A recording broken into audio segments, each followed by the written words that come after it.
Hey guys and gals, it's Adventure Link here coming at you with another video. Yay! So the hot topic right now is a PlayStation Mini. Yeah, YouTube covered me to force this, so hopefully maybe I can get, some more views, likes, watch time, etc. Get my word out, who knows.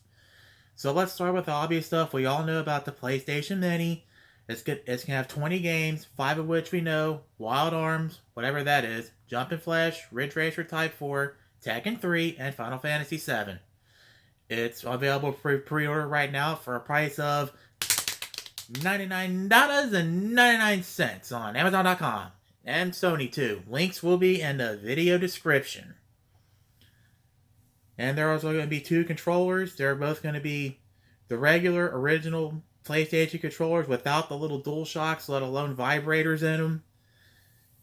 Yeah, I don't know why Sony decided to do this, which means it pretty much makes one game that I know of unplayable. That would be Ape Escape. So, I don't know. They may come out with it later on like they did with the original PlayStation, how they had the original model. Then they remade the PlayStation internals and then released the DualShock controller from there. We'll just have to wait and see. Just like with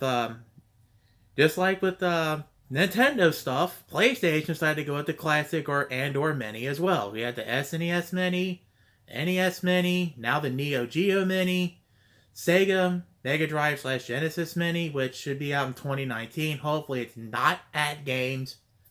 And now we got the PlayStation Mini. It's also supposed to be 45% smaller than the original PlayStation, the one that released in '95, that is. It's supposed to run off a USB Mini with one of those little charge cord adapters like for your cell phone or whatever else. It's got HDMI Out, can upscale up to 720p or do 480p. And just like with good old Nintendo, for whatever reason, Sony does not ship their PlayStation Minis with USB plugs. Don't know why, but there it is. I don't know why they keep doing it. Because especially since you can probably go down to some dollar store, get a cheap little USB wall brick, and it's probably not going to provide the power it's going to need anyway, or it's going to blow up, or whatever else. But on the other hand, with it too, who knows? Maybe we can run it off these little battery packs. Yay! Portable PlayStation Mark II with the original unit. Some of you who still hang out with me, say like mid-2000s-ish, we're talking like really OG.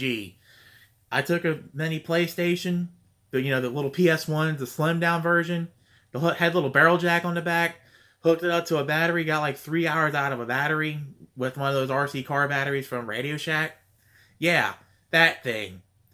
If any of y'all still remember that, guess what? Now you too can do it too, the easy way. Just buy one of these and plug it in and you're good to go.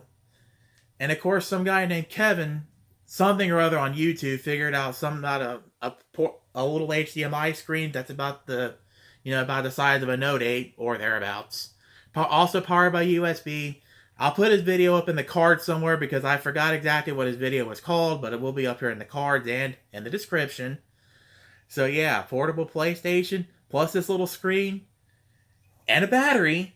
Yeah! PlayStation on the go. So let's also talk about the games too. You'll also notice that this is the original PlayStation they're dealing with on this model. So it's got the parallel port on the back. Pretty interesting what it might be used for. It could be just a dummy thing, or are they really, really stupid enough to put another parallel port in? Because you may remember from the first PlayStations, they had parallel ports on there. People used to always put little mod chips on there.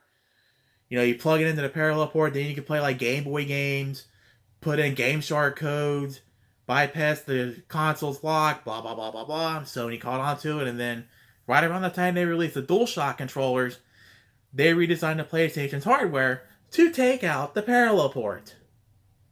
So it's pretty interesting what they can do with that. As for the game's OS and hacking, still remains to be seen. I'm sure someone somewhere out there will attempt it.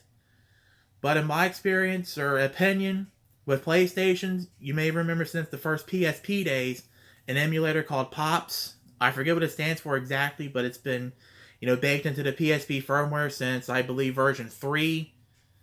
And it's most likely been coming on, in the PS Vita, PS3, PS4. I'm almost certain that they would end up using POPs because given that they have their own in-house emulator that does PS1, I wouldn't be surprised that they use POPs, so I would pretty much expect it.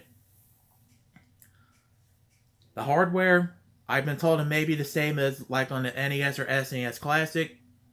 Who knows? Only time will tell when someone will actually open it up, hack it, pre-order it, etc. But if you want my honest opinion, I'd pretty much expect the emulation and the menu settings to be based off, like, say, a PSP, and the emulation being based off POPs because, they already developed it, like I said, with the PSP, PS Vita, PS3, and 4. They had all this time to develop it and make it all better and good and optimized for their hardware. I would totally see them using it in this. And hopefully, there will be space to put multiple games on there. As for personal games I'd want to see on there, really, I would like to see Ape Escape on there, but that's not going to happen until they make DualShock controllers on the PS1 because that was probably the only game I know of that required that controller. I want, the Final Fantasy main series trilogy, 7, 8, and 9. Chrono Trigger, Castlevania Symphony of the Night, that was a good one. Metal Gear Solid. Probably a Mega Man game or two in there. Monster Rancher, it's probably not going to be possible to, actually get all the monsters, but at least, you can actually use the little e-boots inside the console to mimic the little discs, which, speaking of the discs, that's how you change the discs on a PS1 Mini, is a little disc open button. You push it, then you can switch your disc from there. Pretty cool. And I think the reset button, saves a state or freezes the game like a pause. So that's also pretty cool too. Sorry to keep bouncing off topic, but this is pretty much a new thing. Everyone's got to be in it, and I'm taking a play out of the mainstream media. Let's get the facts out with the story, or get the story out without the facts, or however they do it. Same thing applies on YouTube. Something new that comes out, gotta make a video on it so that way it can appease the YouTube algorithm gods and, well, hopefully get some views, watch time, hits, blah, blah, blah, blah, blah, etc. So, that's pretty much been my views on the PlayStation Mini so far. Oh, and I forgot to mention, the memory cards, it's going to have an internal memory card, so no need to worry about that. It will save internally. Yeah. Now that is all I got to say on the PS1 Mini for now. I'm AdventureLink. Thanks for watching. If you all have any questions on the PS1 Mini, or there's other things that I forgot to cover in this video that I wanted to cover, hit me up in the YouTube comment section below this video, and or I'll put in the video description if I get enough hits on certain topics I keep getting asked about. Don't forget to rate, comment, subscribe, share with a friend, family member, anyone else who gets into video games. All that good stuff that helps me make a living here on YouTube, gets my word out, etc. And tells YouTube if I'm doing a good job or not making shitty videos. Social media and medical bill donations are in the video description down below. Please consider signing up and joining on my donations. Any amount helps out. And as Games from the Grave would say, it'll keep this channel and myself alive and undead.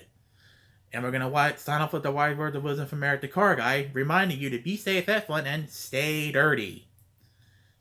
See you all next time. Have a nice day. And until next we meet, game on.